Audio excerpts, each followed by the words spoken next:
Last play of the third quarter.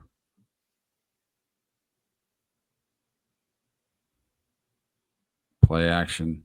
We're going to take another shot. This is a great ball. Look at that. And this is to Bo. You want him to make the throw or make the catch. It seems like they're holding on to his left arm. That's right. Yeah, that's accurate. God, dog it. This is a great ball. Man. So 6 deep balls. 2 were not good results. But would you not want him to throw that? That's a great ball. 3rd and 10. Okay. I love this. And now what you're all talking about. Start over, Jared. Start over. Okay. So it's another way to run. It's 3-by-1 righty lefty, right? Hitch, inside fade. He's going to take the place of the through route. So he's going to get up here and then occupy this area over here. And he's got the backside dig. We're going to swing backside. So it's the same read for him, right? High, low, the corner. Okay.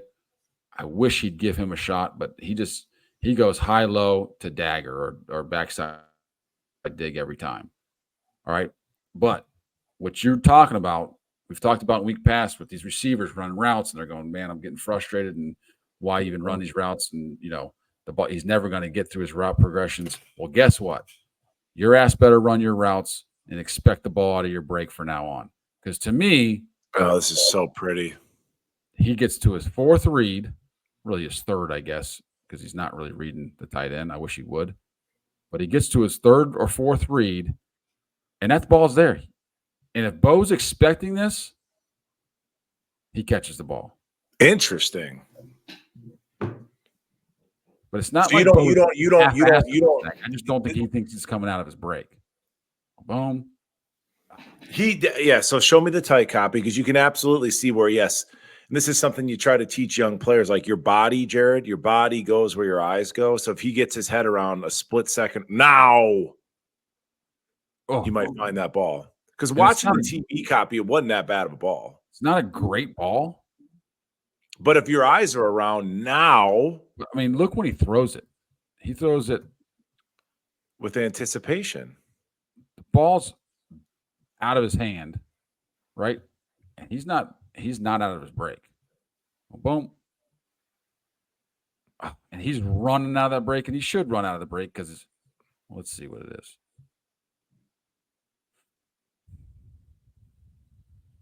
No, they just play 2 here. He really should kind of sit this down in there. Boom. He should expect it there.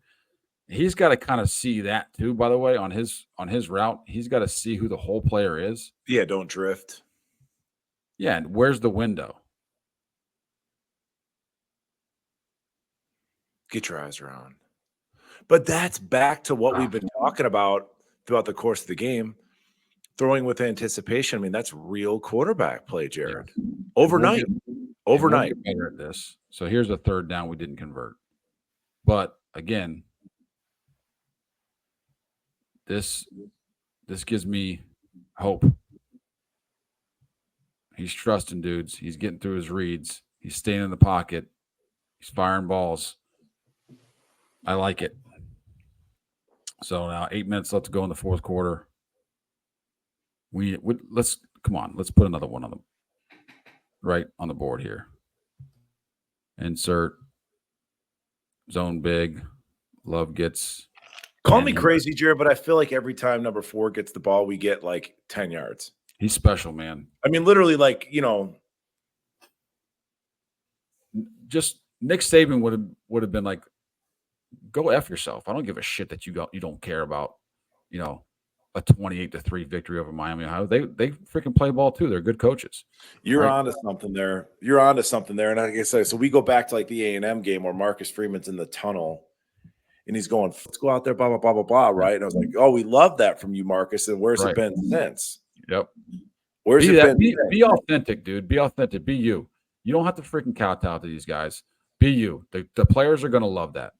The players they'll get behind authenticity. And I think, ironically, boy, this is revealing. I think, ironically, and I'm going to ask John to clip this as well. But I think, ironically, like as us as ex-players, and you're now a coach, so much of Marcus's responsibilities, he's spread pretty thin in terms of across all of the things that are Notre Dame, like the administration, the alumni, the fans, Sure. whatever. It's like, but truly, Jared, all that matters is what's contained within those four walls. And he needs to focus on that and really be a motivator, man. Those guys want to be motivated.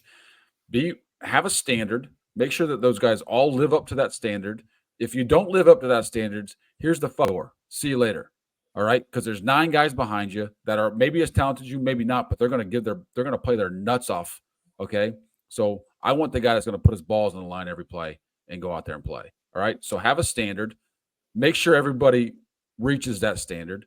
Make sure you're pushing the shit out of these guys every day. Love the hell out of them, right? Make sure they know that you love them, but understand that this is Notre Dame, and you're going to put that gold helmet on every day and work your balls off. Doesn't matter if we're playing Miami. I still think that he's got. We'll see what happens next week against Louisville. I think they're going to come out and play their nuts off. We'll see what happens.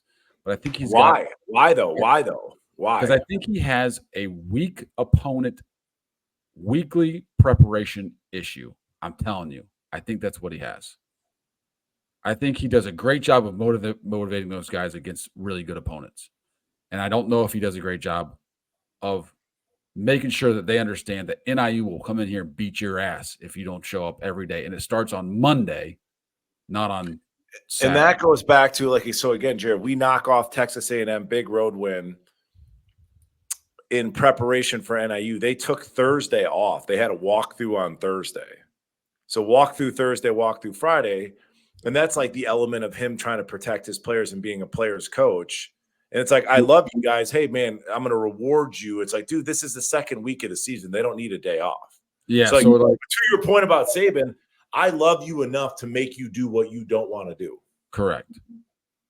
You are not disciplined enough to push yourself. You need me to push you. And at the end of the day, you might hate me during it, but you're going to love me because I'm going to make you a better player. The Urban Meyers, the Nick Sabans, the Kirby Smarts, that's what those guys do.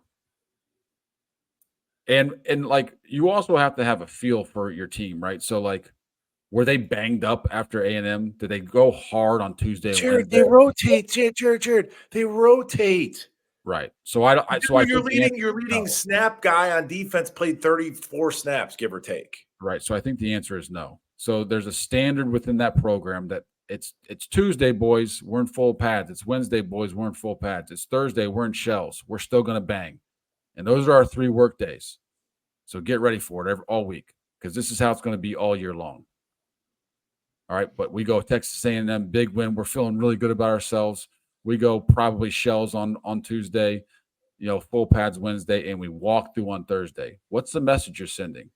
This game's not that important. We're going to you're teaching kids to take the foot off the gas. And I think that I've said this on YouTube for years. I think that human beings are inherently lazy. We are. Technology would not exist if we weren't trying to find the easiest way to do anything.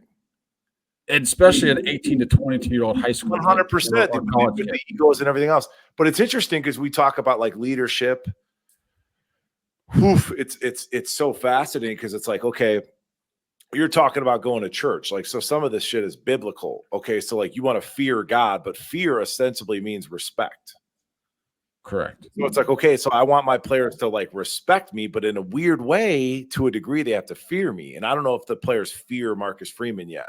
Whereas somebody absolutely fears Nick Saban, not only because of his coaching demeanor and his approach, but also his resume. Yeah. Yeah. There's different ways to do it, right?